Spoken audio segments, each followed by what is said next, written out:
Get ready for the dictation. Dictation will start in 5 seconds.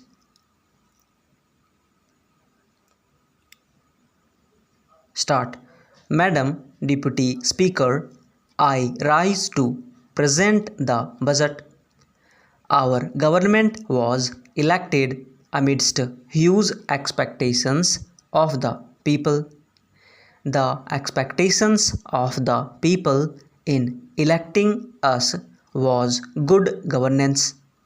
Their expectations included burning issues like inflation, price rise, and corruption in day-to-day transactions. There was also expectation for a major change in the way the country's natural resources were allocated, processed, and deployed.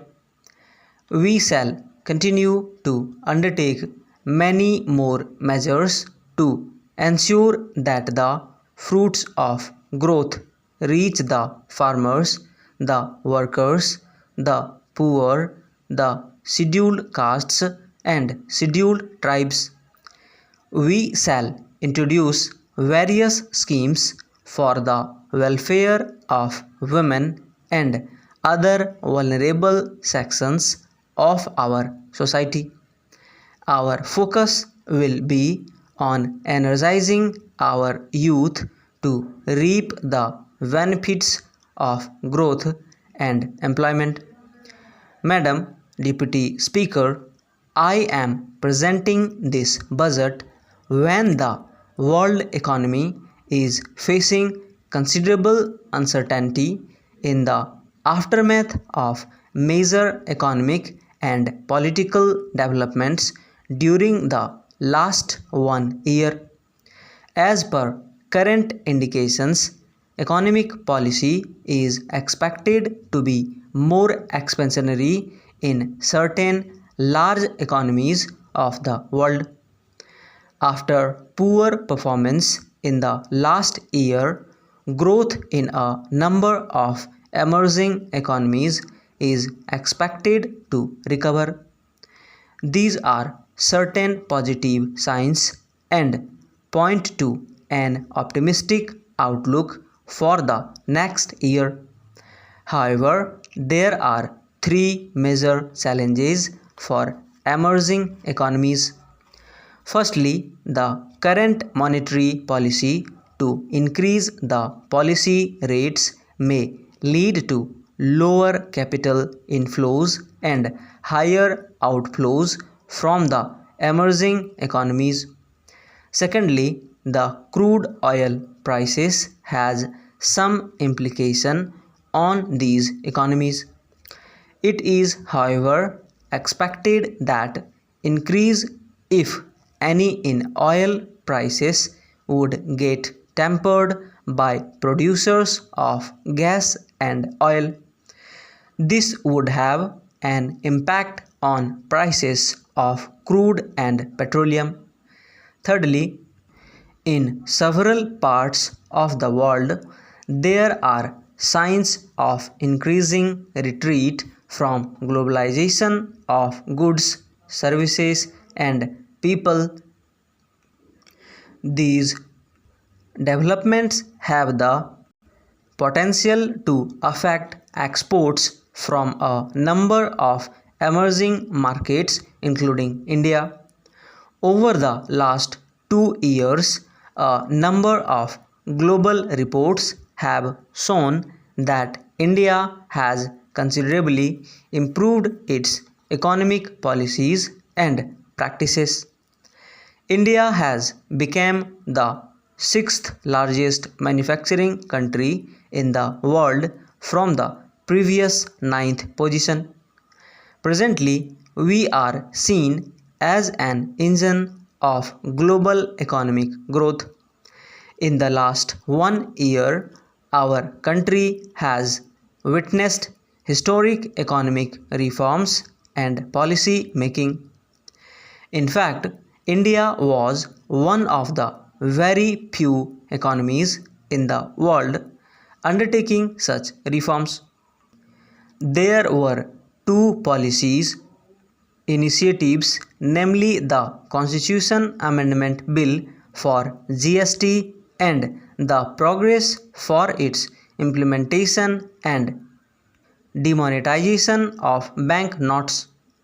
My overall approach while preparing this budget has been to spend more in rural areas, infrastructure, and poverty alleviation, and yet maintain the best standards of fiscal prudence. I have also kept in mind the need to continue with economic reforms, promote higher investments, and accelerate growth. The Indian farmer has once again shown his commitment and resilience in the current year. The total area sown under Kharif and Rabi seasons are higher than the previous year. With a better monsoon, agriculture is expected to grow in the current year. In last year's budget speech, I focused on income security of farmers to double their income in 5 years. I had also announced a number of measures. We have to take more steps and enable the farmers to increase their production and productivity and to deal with post harvest challenges.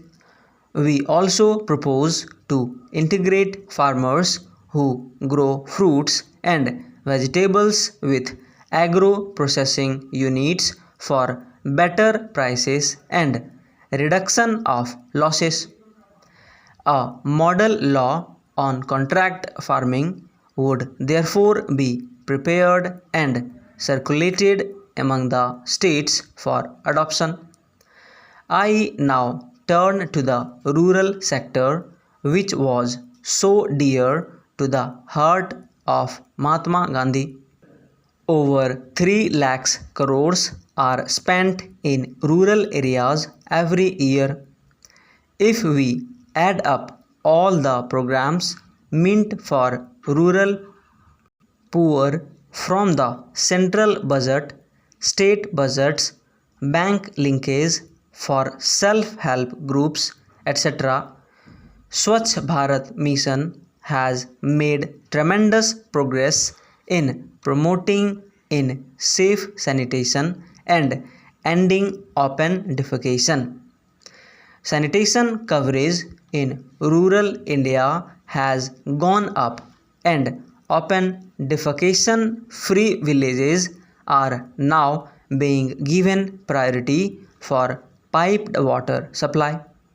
We propose to provide safe drinking water to all in the next 4 years. This will be a mission under the National Rural Drinking Water Program. We have also proposed to introduce a system of measuring annual learning outcomes in our schools. Emphasis will be given on science education to promote creativity through local innovative ideas. In higher education, we will undertake reforms in the University Grants Commissions.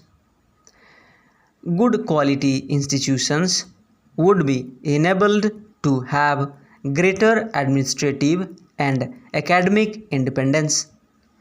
Colleges will be identified based on ranking and would be given autonomous status. A revised framework will be put in place for credit-based programs. The next phase of strengthening the skills, which will focus on improving the quality and market relevance of vocational training through industry cluster approach, will also be launched. A similar scheme will be implemented for the leather and footwear industries as well. Tourism is a big employment generator and has a major impact on the economy. We also propose to facilitate higher investment in affordable housing. Affordable housing will now be given infrastructure status, which will enable these projects to avail the associated benefits.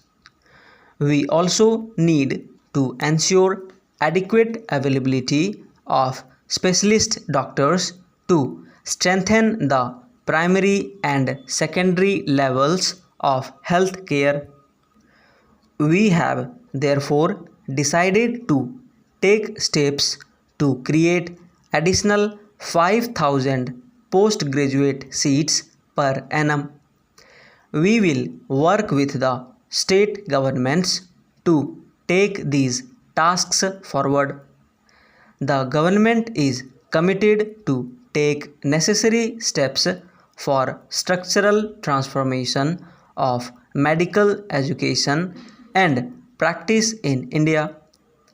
An effective infrastructure and land transport sector will make our economy more competitive.